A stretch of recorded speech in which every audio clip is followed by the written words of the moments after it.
না, শাকিব খানকে নিয়ে স্টার সিনেপ্লেক্সের এই ধরনের জালিয়াতি আর কোনোভাবেই মেনে নেওয়া যাচ্ছে না। হঠাৎ করে স্টার সিনেপ্লেক্স থেকে রাজকুমার সিনেমাকে নামিয়ে দেওয়া হয়েছে, যেখানে আজকেও বুধবার সপ্তাহের শেষ সময়, আজকেও বিকাল 4টায় সনি স্কোয়ারে রাজকুমার হাউসফুল ছিল এবং বসুন্ধরা সিটিতে সন্ধ্যা 6টায় হাউসফুল ছিল।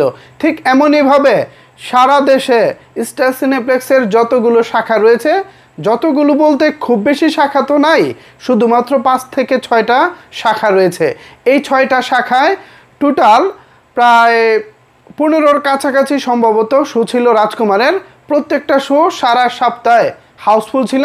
এমনকি গত 2 সপ্তাহে রাজকুমার সিনেমা স্টার সিনেপ্লেক্সের শাখায় পুরো সপ্তাহে টপ সেলার সিনেমা ছিল।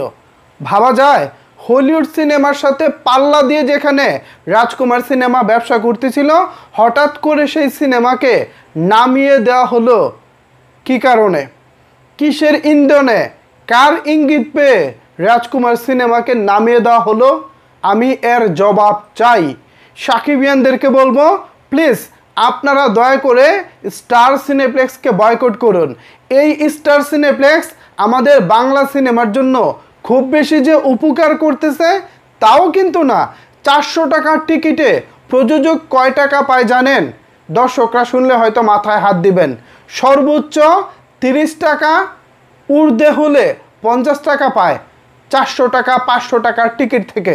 ভাবা যায়, 500 টাকার টিকিট থেকে 450 টাকা নিয়ে নিচ্ছে হল মালিক, আর 50 টাকা দিচ্ছে প্রযোজককে। এবার ভাবেন 2 সপ্তাহের রাজকুমার সিনেমা প্রতিদিন 15টা শো নিয়ে হাউসফুল দিয়ে কত টাকা টিকিট বিক্রি করেছে এবং সেখান থেকে প্রযোজক কত টাকাই বা পেয়েছে? সর্বোচ্চ হলে 30 থেকে 35 লাখ টাকা হয়তো প্রযোজক এই 2-3 সপ্তাহে সিনেপ্লেক্স থেকে পেয়েছে।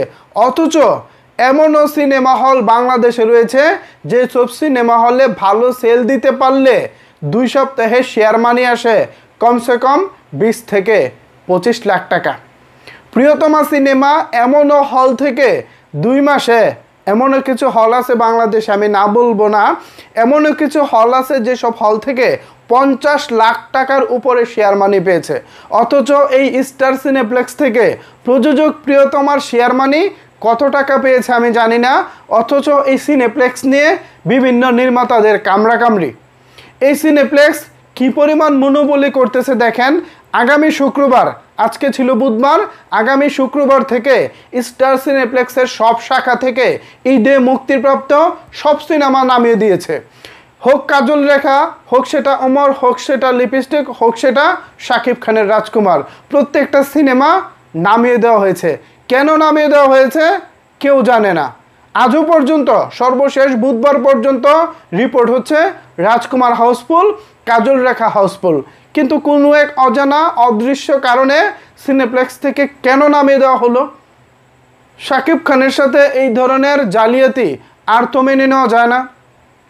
আমি প্রযোজক আরশাদ আদনান সাহেবের বরাবর আকুল আবেদন করতেছি, ভাইজান, আপনি যেহেতু সিনেমা নিয়মিত প্রযোজনা করার সিদ্ধান্ত নিয়েছেন, আপনাকে বলবো আপনি স্টার সিনেপ্লেক্সকে বয়কট করে আপনার সিনেমা ভবিষ্যতে মুক্তি দিবেন। অনেকেই বলতে পারেন, ভাই স্টার সিনেপ্লেক্সকে বয়কট করলে সিনেমা হল কোথায়? আরে মিয়া, বাংলাদেশে 400+ উপজেলা রয়েছে। প্রত্যেকটা উপজেলায় সরকারিভাবে নামি দামি অডিটোরিয়াম নির্মাণ করে দেওয়া হয়েছে। এই অডিটোরিয়ামগুলো ভাড়া নিয়ে যদি সিনেমাগুলো রিলিজ করা যায়, তাহলে আমি মনে করি আমাদের সিনেপ্লেক্সের কোনো দরকারই নেই। প্রযোজক আরশাদ আদনান সাহেব, সামনে আপনি যে সিনেমাগুলো বানাবেন, স্পেশালি গতকালকে একটি সিনেমার খবর এসেছে, সাইফ চন্দনকে নিয়ে আপনি সাহেব নামে সিনেমা বানাবেন এবং আগুন সিনেমাটি আপনি কিনে নিয়েছেন অলরেডি। প্রত্যেকটা সিনেমা আপনি যেসব জেলা বা উপজেলায় সিনেমা হল নাই, সেই সব জেলা এবং উপজেলার অডিটোরিয়ামগুলো ভাড়া নিয়ে আপনি সিনেমাগুলো মুক্তি দিন। প্রয়োজনে সেখানে ভালোভাবে প্রচারণা করুন। আশা করি স্টার সিনেপ্লেক্সের তুলনায় আপনি কয়েক গুণ বেশি টাকা সেখান থেকে ইনকাম করতে পারবেন। অডিটোরিয়াম ভাড়া দেওয়ার পরও বেশ মোটা অঙ্কের একটা ইনকাম আপনি করতে পারবেন। আমাদের কাছে রিসেন্ট একটি উদাহরণ হিসেবে আছে শাকিব খানের গলুই সিনেমা। জামালপুরে প্রায় 4টি অডিটোরিয়ামে গলুই মুক্তি পেয়েছিল এবং সেখানে প্রযোজক 40 লক্ষ টাকার বেশি এই 4টা অডিটোরিয়াম থেকে ইনকাম করেছিল। এবার ভাবেন এই 4 অডিটোরিয়ামের জায়গায় যদি 400 অডিটোরিয়াম হয়, সারা বাংলাদেশের যেসব অডিটোরিয়াম রয়েছে সেখানে যদি রিলিজ করা যায়, সিনেমার বিজনেসটা কোথায় যাবে একটিবার ভাবুন তো। কেন এইসব সিনেপ্লেক্সের দিকে তাকিয়েছেন? কেন এইসব মনোপলির দিকে তাকিয়েছেন? যারা বাংলা সিনেমার শত্রু তাদের দিকে তো তাকানোর আমাদের কোনো প্রয়োজন নাই। আমরা শাকিব খানের ভক্তরা সিনেমা যেখানেই রিলিজ করেন আমরা সেখানেই দেখব। শুধু আমাদের একটাই দাবি, আমাদের মনের মতো করে সিনেমা বানান। আমাদের মনের মতো করে বলতে আবার এই পাঙ্কু জামাই টাইপ কথা বলতেছি না। আমাদের মনের মতো করে বলতে শিকারীকে বোঝাচ্ছি, নবাবকে বোঝাচ্ছি, ভাইজান, চালবাজ, নাকাব কিংবা পাসওয়ার্ড। শাকিব খানের প্রযোজনায় যে পাসওয়ার্ড সিনেমাটি ছিল ঠিক এই টাইপের সিনেমাগুলো হলে আমরা সন্তুষ্ট। আবার রাজকুমার সিনেমা এটাও দারুণ ছিল, প্রিয়তমাও দারুণ ছিল, এগুলো হলেও আমাদের সমস্যা নাই, তবে কমার্শিয়াল এলিমেন্টটা ভালোভাবে রাখতে হবে। প্রিয়তমায় মোটামুটি কমার্শিয়াল এলিমেন্টটা ছিল, রাজকুমারে কিছুটা অনুপস্থিত ছিল, যার কারণে কিন্তু রাজকুমার প্রিয়তমার মতো ব্যবসা করতে পারেনি সিঙ্গেল স্ক্রিনে। তবে সিনেপ্লেক্সে কিন্তু খুব ভালো চলতেছিল। আপার ক্লাসের যেসব দর্শক আছে, আমরা যাদেরকে শিক্ষিত শ্রেণীর দর্শক হিসেবে চিনি, তারা কিন্তু ঠিকই সিনেপ্লেক্সের ছবিটা লুফে নিয়েছেন। আজকে পর্যন্ত ছবিটা হাউসফুল ছিল, অথচ এই ছবিটাকে কোনো এক অদৃশ্য শক্তির কারণে নামিয়ে দেওয়া হয়েছে। কে সেই অদৃশ্য শক্তি? আমরা তাকে দেখতে চাই। এমন রমরম অবস্থায়, ভালো অবস্থায় যদি ছবিগুলোকে নামিয়ে দেওয়া হয়, তাহলে কি প্রযোজকরা উৎসাহী হবেন নতুন করে সিনেমা বানানোর জন্য? আমি তো মনে করি বাংলাদেশ গভর্নমেন্টকে এখনই একটা নীতিমালা করা উচিত। বাংলাদেশে হলিউড এবং হিন্দি সিনেমা মুক্তি দিতে বাধা দিতে হবে। মুক্তি দাও ভাই, ঠিক আছে, বাংলা ছবি দাও, হিন্দি ছবিকেও বাংলা ডাবিং করে দাও, অথবা কলকাতার বাংলা ছবি রিলিজ করো, টোটাল বাংলা ছবি রিলিজ পাবে। হলিউডের সিনেমা আপনারা মুক্তি দিবেন, বাংলা ডাবিং করে দেন, আমার কোনো আপত্তি নাই।